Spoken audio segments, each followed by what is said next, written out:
इचकारी पवन पसा करे वना साथ करासो जी। नमो अरिहंताणं, नमो सिद्धाणं, नमो आयर्याणं, नमो उवज्जायणं, नमो लोये सर्व सावणं। ऐसो पंच नमोकारो सर्व पावकनाशनो मंगलानंच सर्वेसिम परमं हवै मंगलम। अरिहंत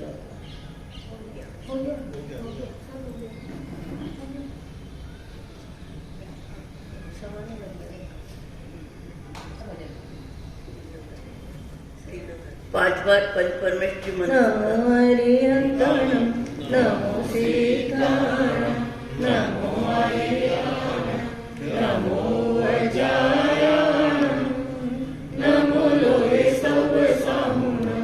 ऐसो पंच नमोकारो सर्व पापनाशनो मंगलानंच सर्वेसिं परमं हवै मंगलम्।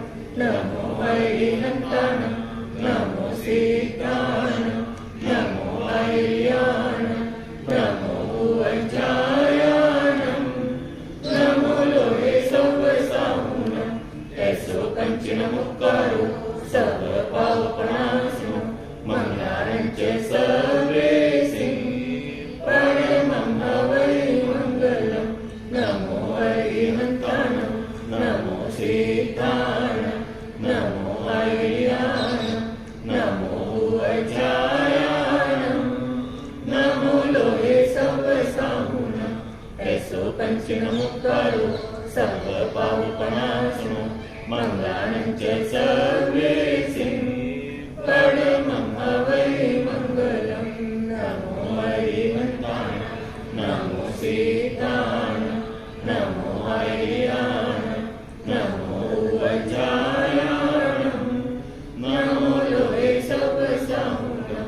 ऐसो पंच नमोकारो सर्व पापनाशनो मंगलानंच सर्वेसिं परमं हवै मंगलम्। नमो अरिहंताणं, नमो सिद्धाणं, नमो आयर्याणं, नमो उवज्जायणं, नमो लोये सर्व सावणं। ऐसो पंच नमोकारो सर्व पापनाशनो मंगलानंच सर्वेसिं परमं हवै मंगलम्।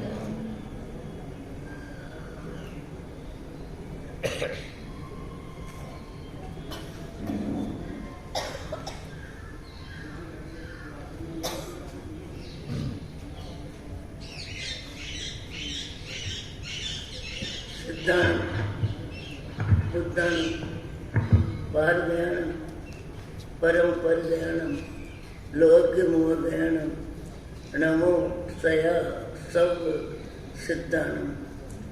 इक्कोवी नमोकारो जिनवर वत्स हस्तबद्ध मानस संसार सागरो तारे नरम्ब नारिव। अहो अहो श्री सद्गुरु करुणा सिंधु अपार, आप अमर पर प्रभु करो। अहो अहो उपकार। अनंत शुद्ध आत्माओं को नमस्कार। शुद्ध आत्मा स्वरूप प्राप्ति का लक्ष्य जिनका बन चुका प्रयत्नशील उन सभी साधकों को नमन नमन नमन। प्रभु परमात्मा देवादिदेव भगवान महावीर स्वामी के शासन में राजस्थान की धरती कोटा शहर दानवाड़ी दादावाड़ी परिसर में आप हम सब सम्मिलित हैं अपने ही चेतन चिदानंद को जागृत करने के लिए। नवपदोड़ी आराधना महोत्सव के साथ 9 दिन पूजाओं के साथ आराधना का क्रम उत्साह से चला। कल पाड़ना हुआ और पाड़ने के बाद आज लगता है सब विश्राम कर रहे हैं। आज बहुत प्रसन्नता की बात है, अनुमोदना का प्रसंग है। बहुत ज्यादा अपने बारे में अपने को सोचने का मौका है। मुझे लगता है कुछ देर के बाद वो उसको समझ आएगा। नवपद होली आराधना, साधना, स्वाध्याय सब समाप्त हो। मैना सुंदरी के जीवन से श्रद्धा, बल, कर्म सिद्धांत के प्रति समर्पण और जीवन में परिस्थितियों को पानी की तरह पीना मैना सुंदरी को कितना ज्यादा धर्म ने प्रभावित किया, कर्म सिद्धांत ने प्रभावित किया और परिस्थिति जीवन में कितनी ज्यादा बदली।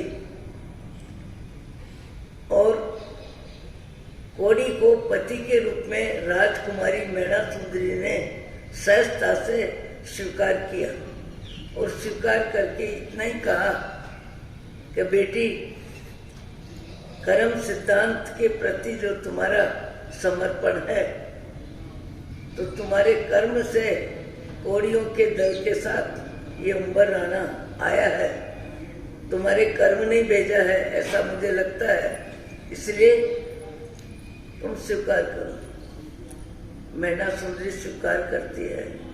उसके बाद सारी जीवन की कहानी लगभग संक्षिप्त में सारगर्भित हमने सुनी है। और उसके बाद श्रीपाद जी का व्यक्तित्व आगे आके श्रीपाद जी के व्यक्तित्व की महिमा भी अजब गजब की है कि धवल जी श्रीपाद जी के प्रति कैसा व्यवहार करते हैं।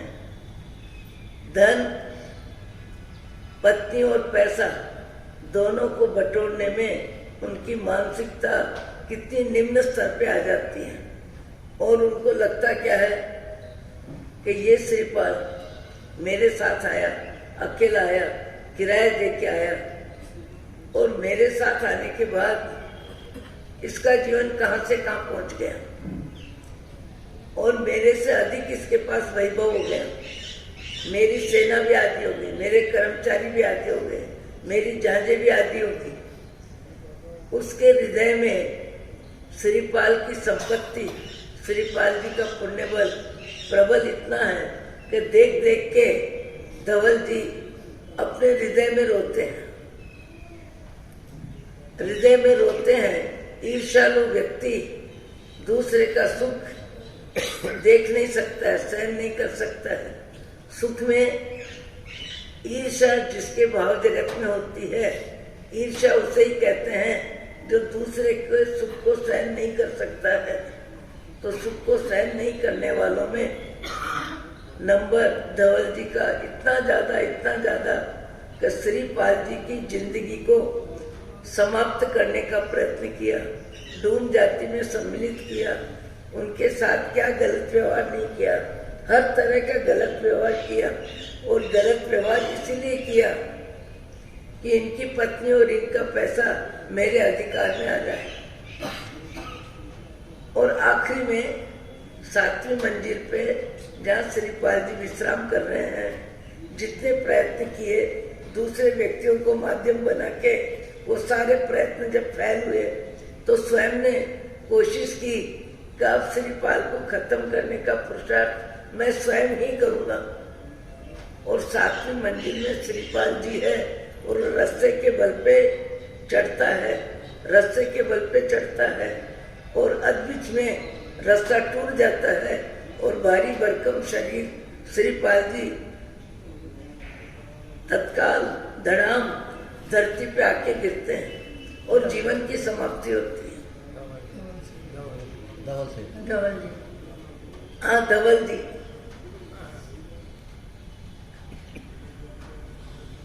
धवल जी का भाव जगत इतना अदम था कि उनका पाप का घड़ा इतना ज्यादा भर गया, पाप का घड़ा इतना ज्यादा भर गया कि उनका जीवन उनके तरीके से ही खत्म हो गया। स्वयं चढ़ रहे थे रस्सी के सारे, रस्सी टूटी और स्वयं गिरी। पर उसके बाद भी श्रीपाल जी को जब मालूम पड़ा सवेरे कि ऐसे धवल जी मुझे मारने के लिए आ रहे थे, और रस्सी टूट गई और उनकी जिंदगी समाप्त हो गई, वहां तक भी उनके भाव जगत में धवल जी के प्रति मैत्री भाव है, सद्भाव है। और कहते हैं अरे मेरे पिता तुल्य धवल जी जिनके साथ यात्रा का मैंने प्रारंभ किया, ऐसे उपकारी धवल जी चले गए। सब कुछ श्रीपाल जी को पता है कि मेरे साथ हल्के में हल्का कृत्य क्या नहीं किया, सब कुछ पता है। सब कुछ पता होने के बाद भी श्रीपाल जी का मन कितना निर्मल होगा, कैसा भाव जगत होगा, क्या ऐसे अधम में अधम कार्य करने वाले धवल जी के प्रति भी उनके शब्दों में पिता का सम्मान है। मोक्षगामी जीव जो होते हैं, मोक्षगामी जो जीव होते हैं, वो संसार में रह के संसार से संबंधित मोह खत्म कर देते हैं और अपने प्रति जो दुश्मन का व्यवहार करता है, प्रतिकूल व्यवहार करता है, परायपन का व्यवहार करता है, खींच झुंझलाट में जीता है, ऐसे व्यक्ति के प्रति भी मोक्षगामी जीवों के हृदय में करुणा बहती है, अपनापन होता है, आत्मीयता होती है। ऐसा अजब गजब का उदाहरण श्रीपाल जी का है। आज इस सभा में आपको, हमको, सबको अत्यंत आनंद हो, प्रसन्नता हो और यहाँ तक कि अनुमोदना का अद्भुत कार्यक्रम वाला प्रसंग बन रहा है अपने यहाँ पालिताना सिद्ध क्षेत्र में। प्रभावशाली शासन प्रभाव आचार्य भगवंत पीयूष सागर सूरीश्वर जी महाराज के चरणों में जिनका दीक्षा उत्सव होना है और जिसकी जानकारी लगभग कई दिन से मोबाइल में चल रही है। दीक्षा दिवस कब है? 7 दिसंबर। और 7 दिसंबर को जितनी दीक्षाएं होनी है, उन दीक्षाओं में प्रयास भाई वरोरा निवासी मालू गोत्र, दादाजी, पिताजी, दादी जी, माँ, भाई, बहन, सबके बीच आनंद से जीवन जीने वाले, सबके बीच रह के अध्ययन भी कितना, इंजीनियर पास, 2 महीना तो ऑफिस में भी बैठे और इतनी पढ़ाई करने के बाद, इतना अध्ययन होने के बाद माँ बाप के घर में संपन्नता है, कोई सुविधा की कमी नहीं, कोई व्यवस्था की कमी नहीं, लाडले एक बेटे। और मेरा तो संपर्क बहुत ज्यादा है। मेरा संपर्क बहुत ज्यादा इसलिए भी है कि वरोरा, चंद्रपुर, हिंगनघाट ये नागपुर चंद्रपुर के बीच में आते हैं और उसके सामने भद्रावती तीर्थ, और भद्रावती तीर्थ में मुझे 4 चातुर्मास करने का मौका मिला और 4 चातुर्मास में मालू परिवार 15-20 किलोमीटर पे वरोरा में जैन समाज के कई परिवार, उसमें भी दादा गुरुदेव के भक्त विशेष, इसलिए संपर्क आए दिन का था। यानी प्रयास तो अपनी जगह है, पर इनके पिताश्री भी मुझे मालूम है। प्रीति सुधा जी महाराज जब जा रहे थे बिहार करके पूना तक, अपनी कार लेके, साधन लेके पूना तक पहुंचाने में पूरे रात दिन 24 घंटे साथ रह के सेवा देने में नंबर किसका था? अजय भैया, पिता के रूप में जो आज यहाँ बैठे हैं। प्रीति सुधा जी को पूना तक पहुंचाया था। धार्मिक रुचि सदा से ही है। आए दिन परमात्मा भक्ति, नौकारसी आदि करना और 10 बजे से 12 बजे तक दुकान पे बैठ के भी मौन रखना। ऐसे धार्मिक परिवार में प्रयास का जन्म हुआ। दादी जी, दादाजी, माँ, पिता, चाचा, बहनें सबका सांसारिक जीवन एकदम सुखी, एकदम आनंद में, एकदम प्रसन्नता में, किसी प्रकार की कोई क्षति, कोई कमी, कोई अव्यवस्था बता नहीं सकते। ऐसे परिवार में रहने के बाद, वयस्क होने के बाद, शिक्षित होने के बाद, ऊंची शिक्षा लेने के बाद मुनि जीवन में प्रवेश करने का जो भाव बना है, आपको हमको अनुमोदना का अद्भुत अवसर है। आज तो सबको जल्दी में जल्दी आना था, पर शायद कल रात को ही मालूम पड़ा है। मोबाइल की सूचना भी कल शाम को दी गई होगी। और ये कोटा है, कोटा में घरों की दूरी, फिर ओली जी का पाड़ना, ओली जी का पाड़ने के बाद विश्राम, और इधर दीपावली के दिन, ये सब बातें गौण है। एक दीक्षार्थी वयस्क ऐसे पुण्यवान परिवार का लाडला बेटा दीक्षा ले रहा है, और दीक्षा से पहले हम सबको मिलने के लिए, आशीर्वाद लेने के लिए, शुभकामना देने के लिए हमको चांस दिया। सब जगह होके आ रहे हैं। जोधपुर में संयम निधि जी, और संयम निधि जी के अतिरिक्त दूसरे साध्वी जी, सौम्य गुणा जी, और आचार्य भगवान के शिष्य प्रशिष्य श्री महेंद्र सागर जी महाराज आदि संत गांधी धाम में, हमारे साध्वी जी हेम प्रज्ञा जी आदि, उनके दर्शन वंदन का लाभ लिया। फिर अतुल प्रभा जी, उनके भी दर्शन वंदन का लाभ लिया। संयम रुचि जी, संयम निधि जी को जोधपुर मिले, और उसके बाद बड़ौदा में सद्भावना जी को मिले। क्योंकि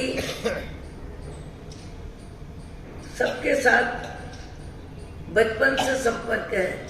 इनसे ज्यादा इनके पिताजी का, इनकी माताजी का, इनकी दादी जी का, सबका इतना ज्यादा संपर्क है, इतना ज्यादा आना जाना बैठना, कि मुझे आज देखते के साथ मुझे भी अनुमोदना में आंसू आए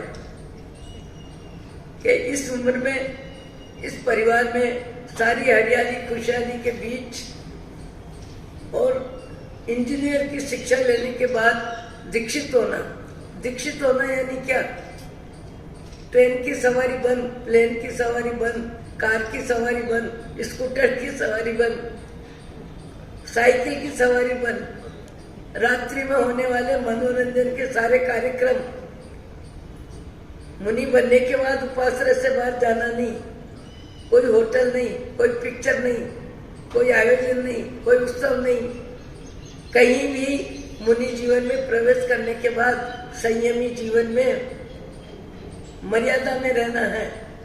परिवार के बीच भी नहीं जाना, समाज में भी नहीं जाना, विवाह शादी में भी नहीं जाना, सगाई संबंध में भी नहीं जाना, जन्म मरण परण में भी नहीं जाना, और अपने जीवन में संयमी जीवन, त्याग, तप, वैराग्यमय जीवन जीना।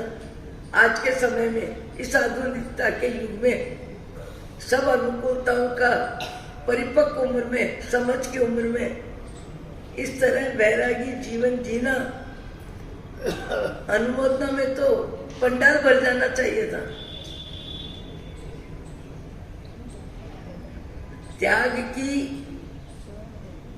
त्याग की अनुमोदना, तप की अनुमोदना, जप की अनुमोदना, भर जवानी में 50-60 वर्ष की उम्र में भी व्यक्ति संसारी जीवन से निवृत्त होने में पुरुषार्थ करने वाले ही करते हैं। 50-60 वर्ष की उम्र में भी व्यक्ति को संसारी जीवन सुहाता है। 50-60 वर्ष की उम्र में भी बाल धोले हो जाते हैं तो काले करते हैं, शरीर वृद्ध हो जाता है तो भी नए कपड़े पहनते हैं, नित नई साड़ियां पहनते हैं। इच्छा, तृष्णा अतृप्त रहती है। हर उम्र में व्यक्ति को संसार के सुख चाहिए। हर उम्र में खाना पीना, सोना बैठना, आना जाना सब कुछ चाहिए। ऐसे समय में प्रयास भैया दीक्षित हो रहे हैं, संपन्न परिवार, शिक्षित होकर के वयस्क होकर के आचार्य भगवान पीयूष सागर सूरीश्वर जी महाराज के चरणों में पालीताना जैसे सिद्ध क्षेत्र तीर्थ में, जहां पिछले 4 मास से बराबर आराधना का क्रम चल रहा है, 2 महीने तक तो 1000 की संख्या में श्रावक श्राविका आराधना कर रहे थे। 80 से 90, 100 की उम्र में, 100 की संख्या में खरतरगत परंपरा के साधु साधु वहां 300, 400, 500 दूसरे तो है ही। और 2 महीने में कितना तप हुआ है। और अभी उपदान हुआ, उपदान में माल महोत्सव, और माल महोत्सव में कितना आनंददायी माहौल बना, क्योंकि 300 व्यक्ति पहली बार उपदान कर रहे हैं, तो 1500, 2000 रिश्तेदार परिवार के सदस्यों का आना जाना स्वाभाविक है। और अभी 99 यात्रा होगी, फिर पद यात्रा गिरनार की होगी। ऐसा माहौल सिद्धाचल तीर्थ में लगातार चातुर्मास लगा तब से चल रहा है। और उसके बीच दीक्षाओं का कार्यक्रम, और दीक्षाओं के कार्यक्रम का निर्णय 7 दिसंबर को लगभग 8-10 दीक्षाएं होगी। 10 की घोषणा तो होगी, 10 दीक्षाएं होगी।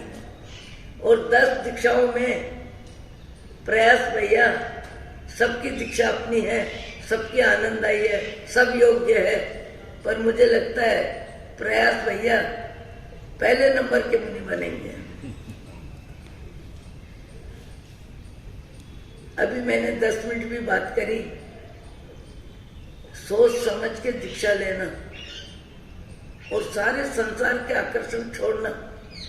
अरे 60-70 वर्ष की उम्र में रात्रि भोजन छोड़ने की हिम्मत नहीं करता व्यक्ति।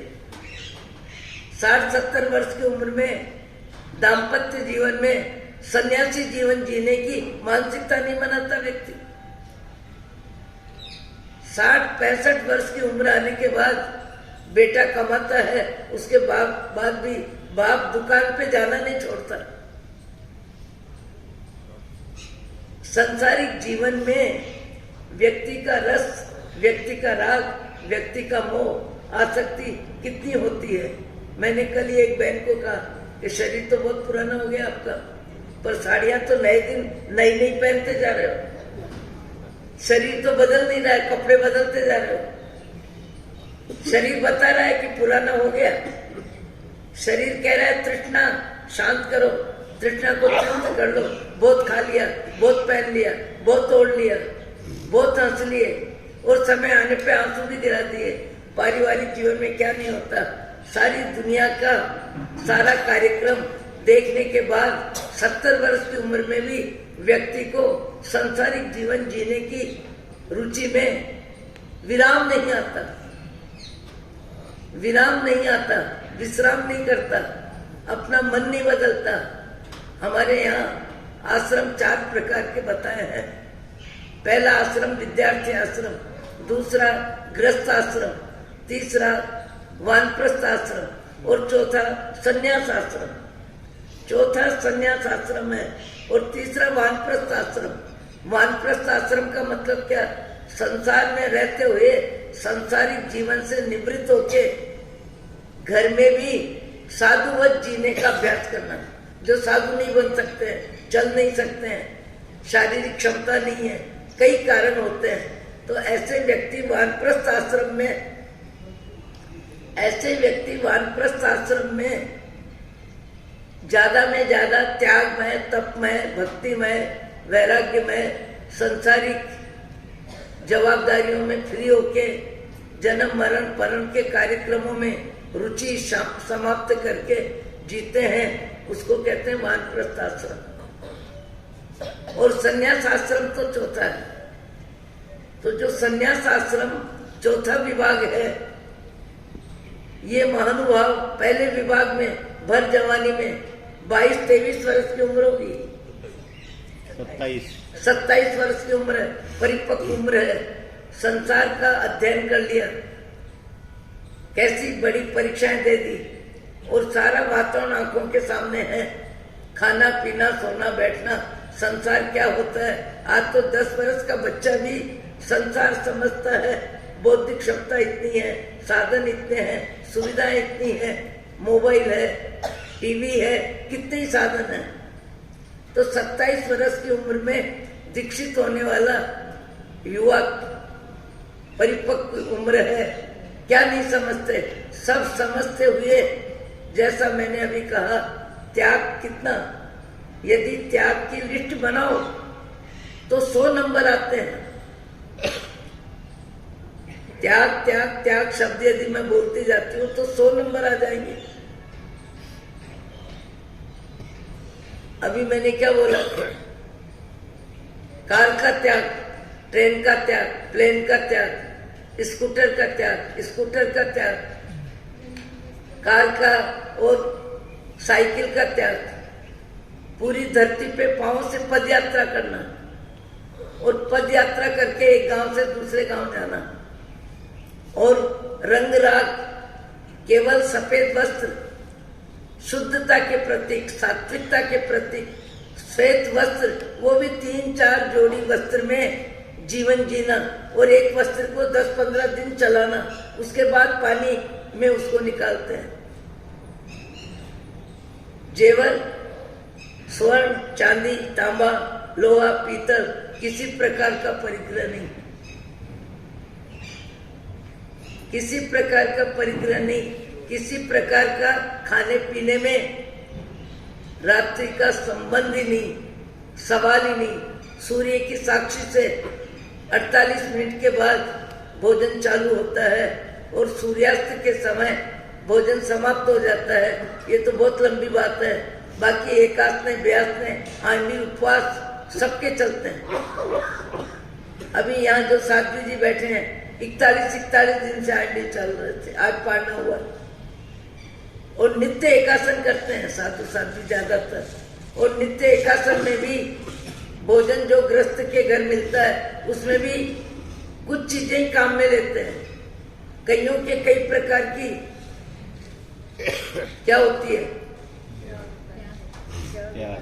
त्याग होता है। जैसे यहाँ बैठे हैं साध्वी जी, उनमें भी तला नहीं लेते, फल नहीं लेते, मीठा नहीं लेते, दाल रोटी चावल सब्जी में काम चल जाता है। सब प्रकार का संयम होता है। कई आंडिल करते हैं, कई ओलीजी करते हैं। जितना मिल सकता है उसमें भी त्याग, त्याग और त्याग। ऐसा मुनि जीवन इस उम्र में स्वीकार करने वाले कौन? हमारे प्रयास भैया वैरागी, जिनको सवेरे देख के मैंने पहले स्वागत में आंसुओं से मैंने इनको बताया। इस उम्र में ऐसा संयमी जीवन स्वीकार करना, क्या बोला भी 60-70 वर्ष की उम्र में जाने के दिन आ जाते हैं, जीना नहीं आता। बाल काले कर करके अब 2-3 महीने में बुढ़ापा शरीर पे दिख रहा है, बुढ़ापा आंख में दिख रहा है, शरीर हाथ पांव में दिख रहा है, सब लटक रहे हैं। उसके बाद भी आए दिन अपने बालों को काला रखने के लिए प्रयास करते हैं। और प्रयास भाई लोच करके हाथों से बाल निकालते हैं जैन मुनि, और एक दूसरे के निकाल देते हैं। पर बाल रखना भी जैन मुनि के लिए बाल को भी सुंदरता में निमित्त बताया है, चेहरे का आकर्षण बताया है। इसलिए 6 महीने में, 1 वर्ष में 2 बार बालों को भी निकाल देते हैं। सुंदरता का कोई आयोजन, कोई रहन सहन, कोई खान पान, कोई बातचीत किसी प्रकार की नहीं। ऐसा जैन मुनि का जीवन स्वीकार करना तो कम से कम अनुमोदना में का लाभ तो शायद मुझे लगता है जानकारी नहीं हुई, कल रात्रि में ही आने की बात हुई। जैन समाज को जितनी जानकारी होनी चाहिए थी, जानकारी हुई नहीं। आज और रात्रि में मालूम पड़ा, शायद इसलिए भी ऐसा हो गया। और कल होली जी का पारणा करके सब अपने मन को दीपावली के कार्यक्रम में लगा दिया। पर 10 दीपावली हो तो क्या हो, ऐसा प्रसंग, ऐसा अनुमोदना का कार्यक्रम कोटा श्री संघ को मिला और मेरी उपस्थिति का मुझे बेहद आनंद है। मैं तो इतना ही बोली हूँ, यदि लंबी संख्या होती तो और मैं कई बातें ऐसी बोलती कि सुनने वाले छक रह जाते हैं। मुनि जीवन क्या होता है और मुनि जीवन जीने वालों में संयम कितना होता है, अहिंसा का पालन कितना होता है, त्याग कितना होता है, तप कितना होता है। और ऐसा जीवन जीने में जिन्होंने अपना मनोबल बनाया है, अब मैं प्रयास भाई को कहूंगी कि 5 मिनट तुम अपने विचार व्यक्त करो।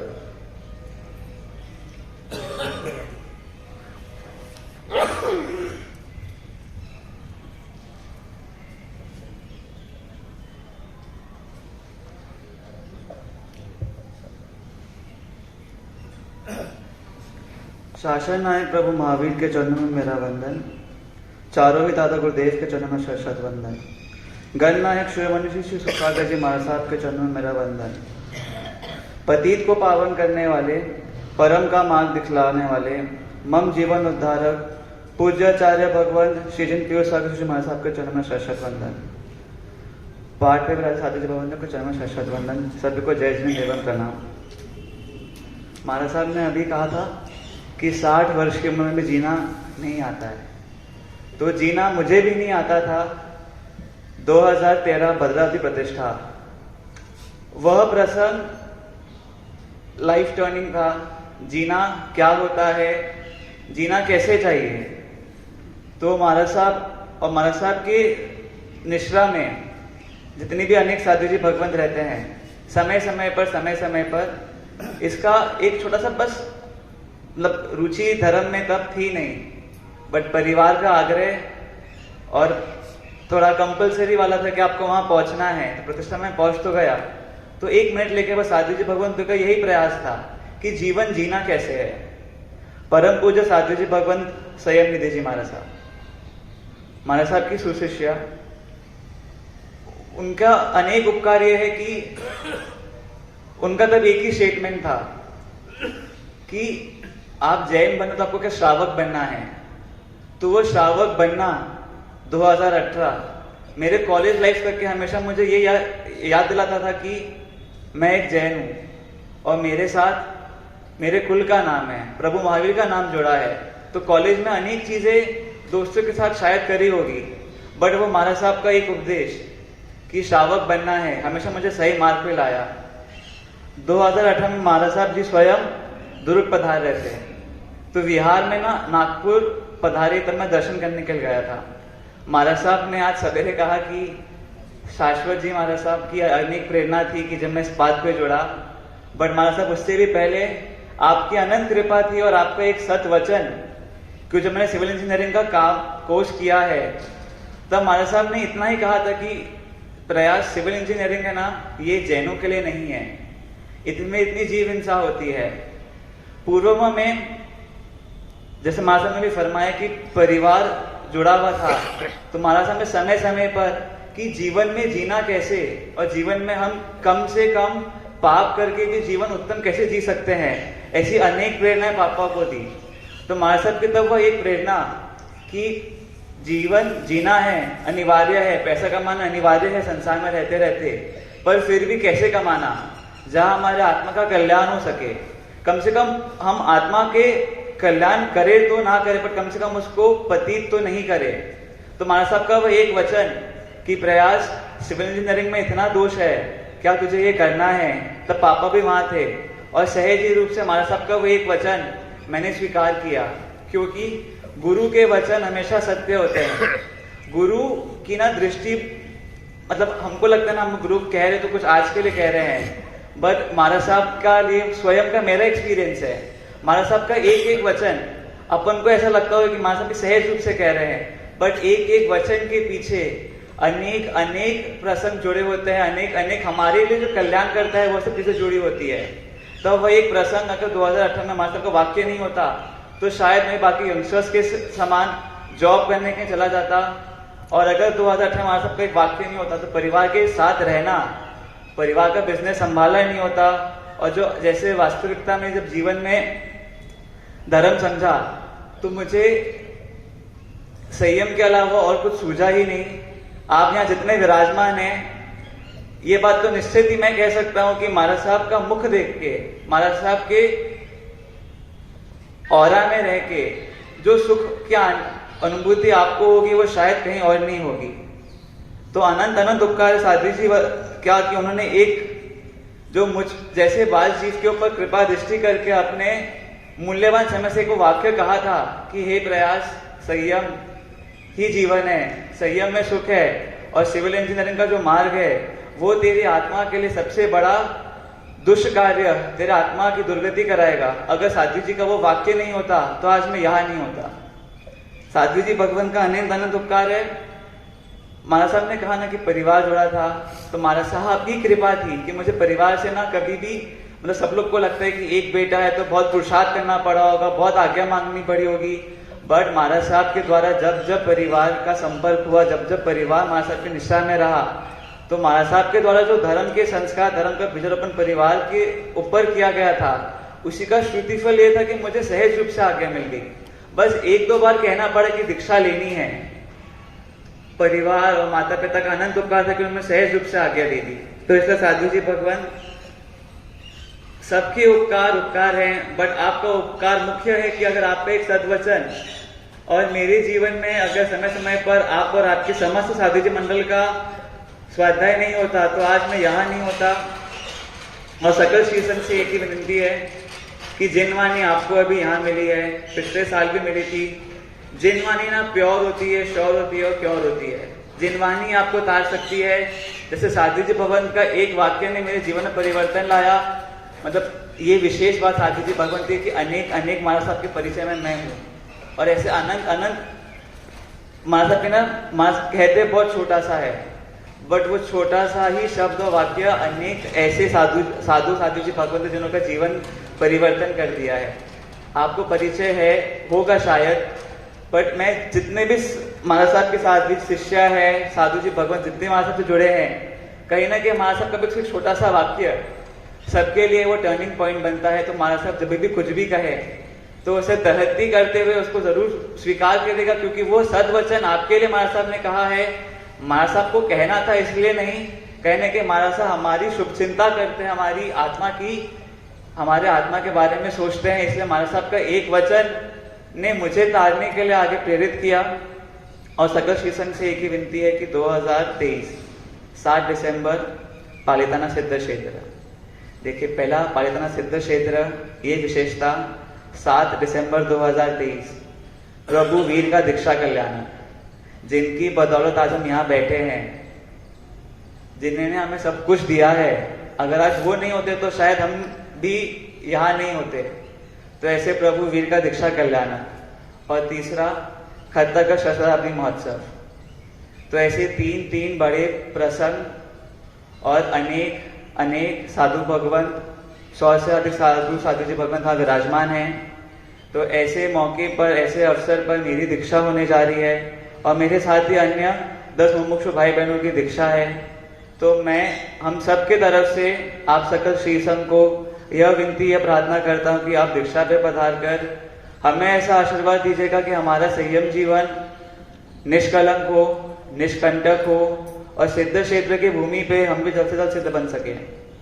साधु जी भगवंत, दूरी अधिक है, आपकी वहां उपस्थिति होना असंभव है, बट आपसे एक ही प्रार्थना, एक ही निवेदन है कि आप जहां भी उस समय विराजमान रहे, मुझे ऐसा आशीष दीजिएगा कि जिस चीज की प्राप्ति आपने करी है, जिस आत्मा का सुख, शरीर और आत्मा का भेद विज्ञान, बस मैं भी मेरे जीवन में उस चीज को हासिल कर सकूं और जल्द से जल्द संयम के मार्ग पर अग्रसर होकर मोक्ष का प्रतीक बन सकूं।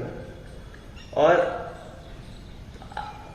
पाकिस्तान के आसपास में अनेक साधु जी भगवान आपकी जो निष्ठा में अपना संयम जीवन जी रहे हैं वह विराजमान है। तो आपसे निवेदन है कि आप उन्हें वहां भेजे ताकि उनकी उपस्थिति में मुझे स्वयं आपकी उपस्थिति महसूस हो सके, और आपके आशीर्वाद से मैं मेरा संयम जीवन में आगे अग्रसर हो सकूं।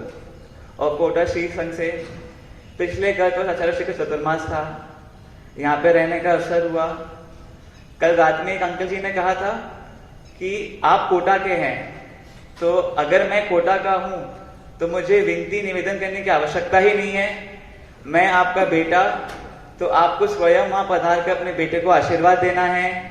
और मेरे द्वारा जब पिछले गत वर्ष में या जब भी परिचय हुआ, जब भी मिले, कुछ भी भूल चूक हुई होगी तो बस अपना बेटा समझ कर मुझे माफ कर दीजिएगा। तो शकल श्री संघ से त्रिविध त्रिविध मिच्छामि दुक्कडम। बस आप भी जल्द से जल्द प्रभु वीर का पद समझकर, प्रभु वीर ने जो हमें दिया है उसका, जब आपको एक बार उसका इंपॉर्टेंस समझ में आएगा तो आपको स्वयं को भीतर में लगेगा कि वास्तविकता में मुझे जीवन में क्या करना है और क्या करने के लिए मुझे जीवन मिला है। और साथ ही जो भगवान यहाँ विराजमान है, संयम जीवन क्यों लेना, क्यों नहीं लेना, साधु जीवन क्या है, संयम में सुख क्या है, संसार कैसा है, ये सब बताने की आवश्यकता ही नहीं है, क्योंकि महाराज साहब स्वयं यहाँ विराजमान है। और ये मैं जानता हूँ, ये मैं समझता हूँ, ये मैंने खुद अनुभव किया है कि महाराज साहब का एक वाक्य, एक प्रवचन मात्र और मात्र आत्मा के कल्याण के लिए ही है। उसका सार, उसके पीछे का रहस्य सिर्फ और सिर्फ आपके आत्मा के कल्याण करने के लिए ही है। तो बस आप भी जल्द से जल्द प्रभु वीर ने जो हमें दिया है उस चीज को समझते हुए आप भी मोक्ष पद पर आगे अग्रसर बन सके। और हम सभी, मैं और मेरे साथ अन्य 10 मुमुक्षु भाई बहनों की दीक्षा में पता कर मैं आशीर्वाद दीजिएगा।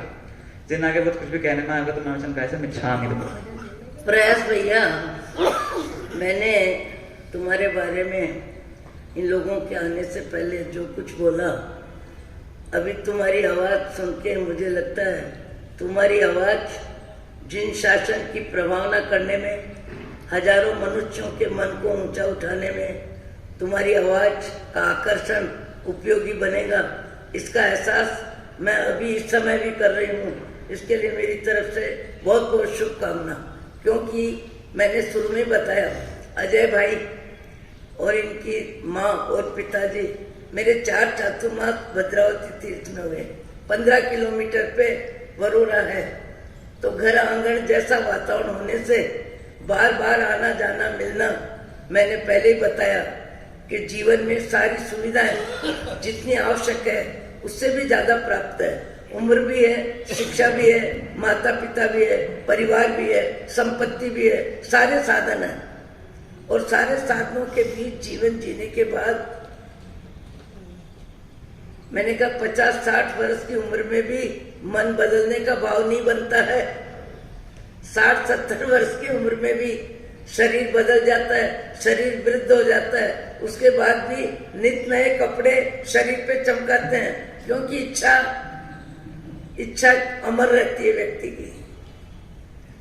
इस उम्र में जिस तरह का जीवन जी रहे हो, मेरी अंतर मन से बहुत बहुत शुभकामना है कि आपका जीवन पूरी तरह सफल हो और हजारों को मानव धर्म की शिक्षा, जैन धर्म की शिक्षा, मानवता की शिक्षा, अहिंसा धर्म की शिक्षा, कर्तव्य में जागरूक होने की शिक्षा तुम्हारे द्वारा हजारों हजार व्यक्ति को मिले और सबका जीवन सफल बने।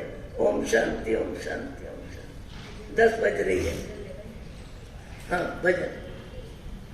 जीवन की सदराह पे चल कर पाना शिवपुर राज तुम्हारा अभिनंदन है आज, तुम्हारा अभिनंदन है आज। जीवन की सदराह पे चल कर पाना शिवपुर राज तुम्हारा अभिनंदन है आज, तुम्हारा अभिनंदन है आज। महावीर का पंथ सुहाना, महावीर का पंथ सुहाना, आत्मशुद्धि में मन को लगाना, आत्मशुद्धि में मन को लगाना, ज्ञान दीप की ज्योति जलाकर, ज्ञान दीप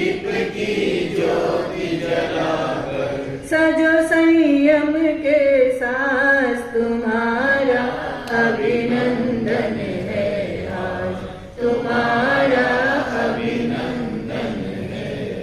संयम वेश को धारण करके, संयम वेश को धारण करके, क्षमा धर्म आराधन करके, क्षमा धर्म आराधन करके, मन मंदिर को पावन करके, मन मंदिर को पावन करके, बनो संयमी सिरताज, आपका अभिनंदन है आज, तुम्हारा अभिनंदन है।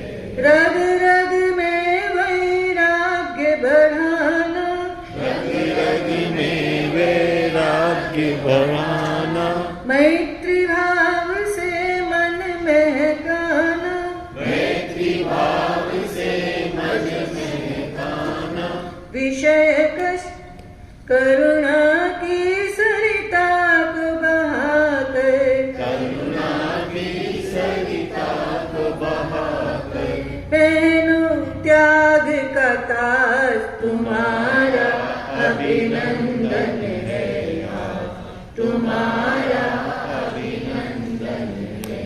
गुरु विचक्षण पारस मणिसम, गुरु विचक्षण पारस मणिसम, लोहे को कंचन करते हरदम, लोहे को कंचन करते हरदम, विषय कषायों का हो उपशम, विषय कषायों का हो उपशम, मोक्ष हेतु बड़ो आज, तुम्हारा अभिनंदन है आज, तुम्हारा अभिनंदन है आज।